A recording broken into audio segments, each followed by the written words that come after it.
we got some Wayne Dyer, an audiobook. Listen.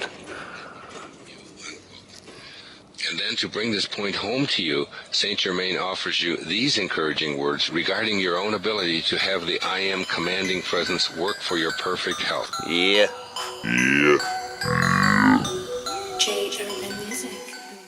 The idea of having a quiet mind. When I first started practicing meditating, which I encourage people to do, not from any Far Eastern guru loincloth kind of thing at all, but as a way of understanding that there's another dimension. If I were to take you, the listener, and to put you in chains, and to put you in a dungeon, and to deny you light and human contact for the rest of your life. You're cool, right? You're good? You're good? Oh, yeah. You would probably say to yourself, this is the end. I mean, this is it. I can't handle this.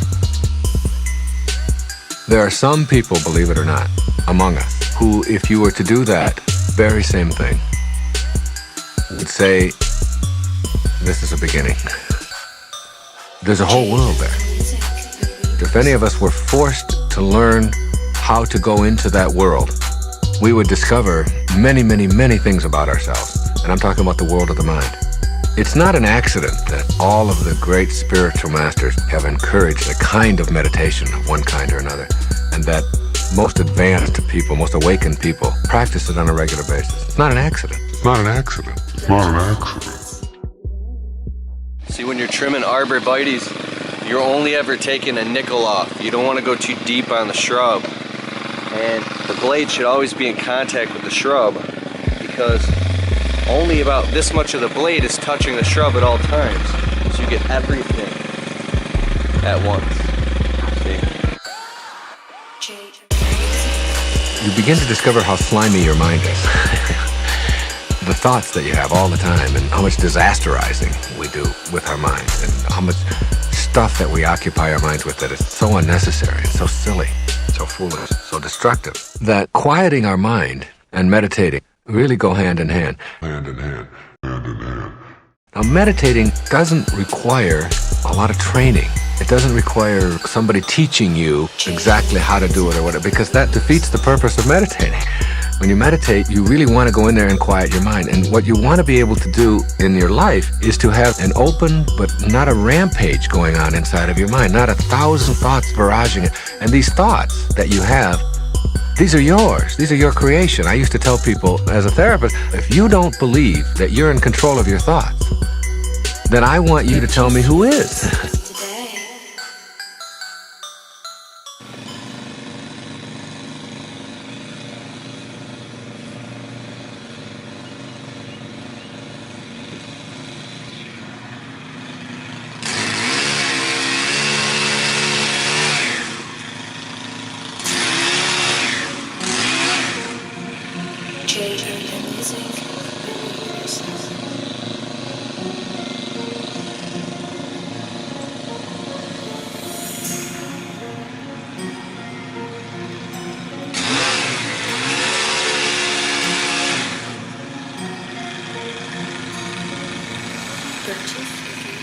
Alright, so check this out, guys. Trimming up this property, just the ornamental trees, not really any shrubs except for that lilac. The big arborvitaes, 35, 45 bucks a shrub. Lifting up this pine tree here, and then lifting up and elevating those two maples. So just this stuff in the backyard, and that, I think it's like a weeping cherry or something. But anyways, just elevating the trees. 450. You know what I'm saying? Because it's more specialized. And what it does, it's mechanical. After a while you look through the main strategies of the mind, how it tries to get your attention. So there you are again, there it is. And it's no longer your personal. The mind becomes depersonalized. Before, the mind was me. The mind and the accumulated memories that make up my personal history was me, and I walked around with the burden of me,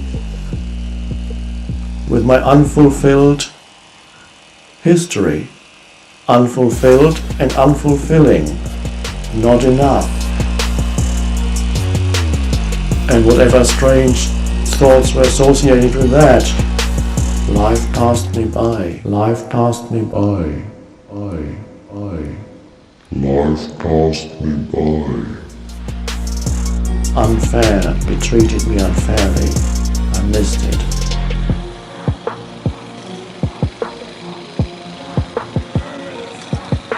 Whenever you're trimming shrubs, trees, anything, every few minutes step all the way back and take a look at it from a distance to see how you're doing, and then jump back in. Forest for the trees, yo.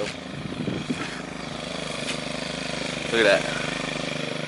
16-foot arborist ladder, man. That thing's so awesome. We're about to use it in a minute here. Alright, check out this lilac shrub. I'm gonna turn it into, I don't know, I'll turn it into something great.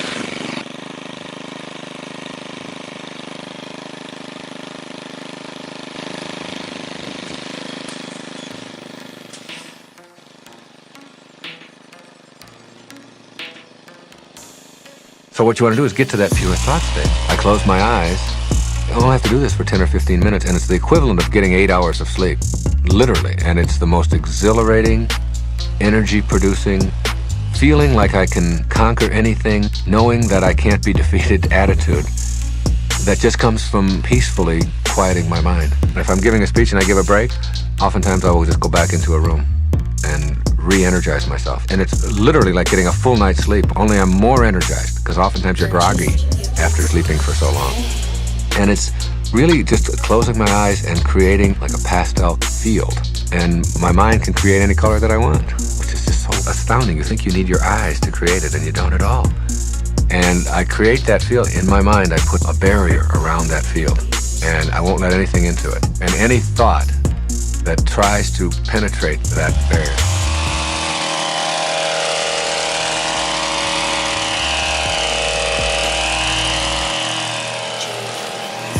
sort of bounces back, and it takes about 2 or 3 minutes to get yourself like totally relaxed. Now, I don't really believe that anybody can just not think at all. I think that's part of the trap. It's part of the human condition that thinking always goes on. Even thinking about not thinking is still thinking. But you don't have extraneous thoughts. You get like single-minded. And this is wonderful, wonderful training for anyone.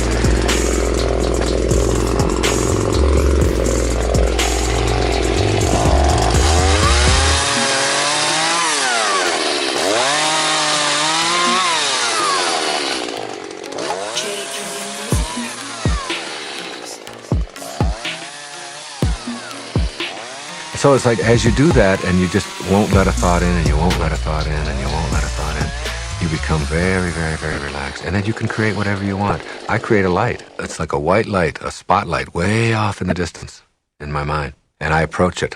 I just keep coming closer and closer and closer to it with this pastel field, keeping any thoughts from bombarding it. It's amazing how at the beginning, when you first start this, how it's hard to go 5 seconds.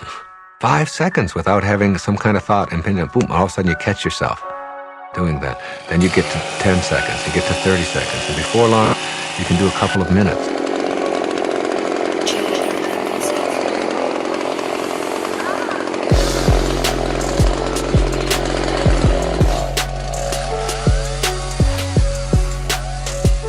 And as I move and move towards the light, for many years, I was afraid of the light. I would get close to it, and I knew that if I went into it, that something was going to happen that I didn't know. And so I'd always sort of approach it, and then I'd come back.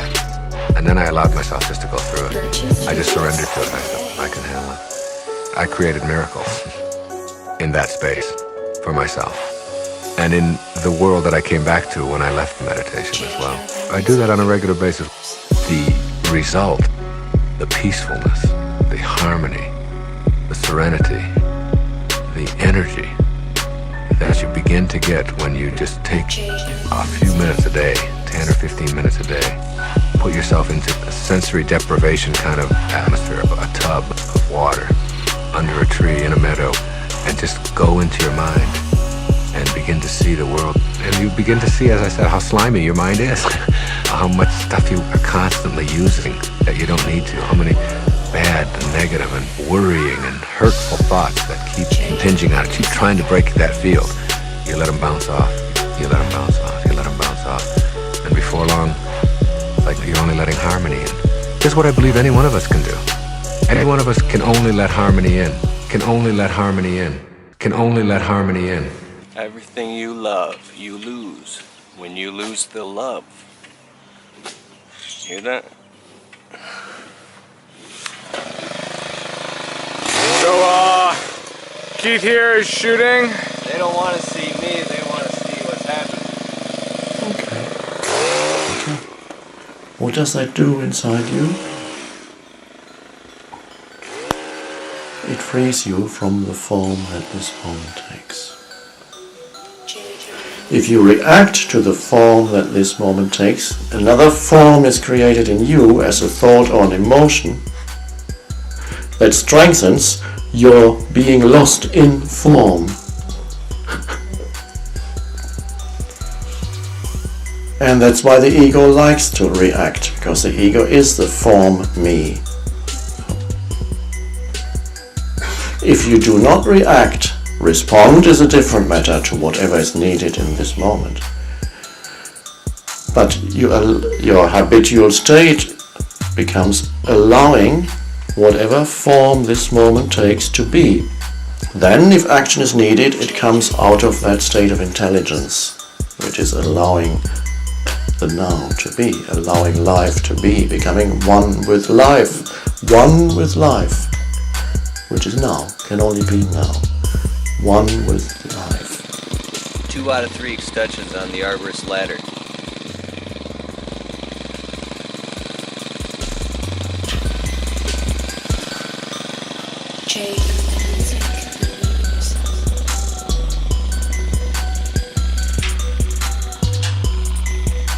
Then life lives through you, and life is intelligent. So when you do not resist the form that this moment takes, but you allow whatever form this moment takes, as the temperature in your room or the stain on the carpet, or even forms that before you would have complained about. It is, you can't dispute the fact that it is right now, so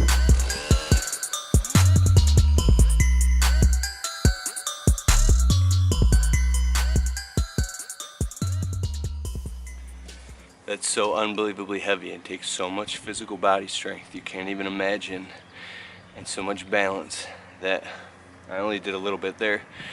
It takes probably an entire month of doing it so you could do it, and that's my first time on the arbor slider with the trimmers so far this year. And then by midsummer, just flying up and down it for hours on end, it's exhausting. It's grueling. That's how hard it is. Maybe not as hard as roofing, if you've ever tried roofing. But yeah, it's a way to do it, man. You don't need a big spider lift.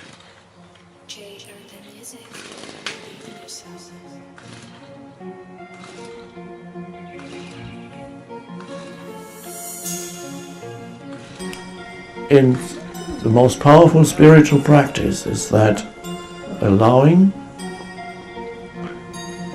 in the allowing, you do not strengthen your own form anymore. That's why the ego doesn't like that. That's why the ego doesn't like that. Look at this. Right in the middle of a Michigan subdivision, there's a deer in the middle of the night in someone's yard. Dude, deer are everywhere around here. Because they know they're not going to get shot.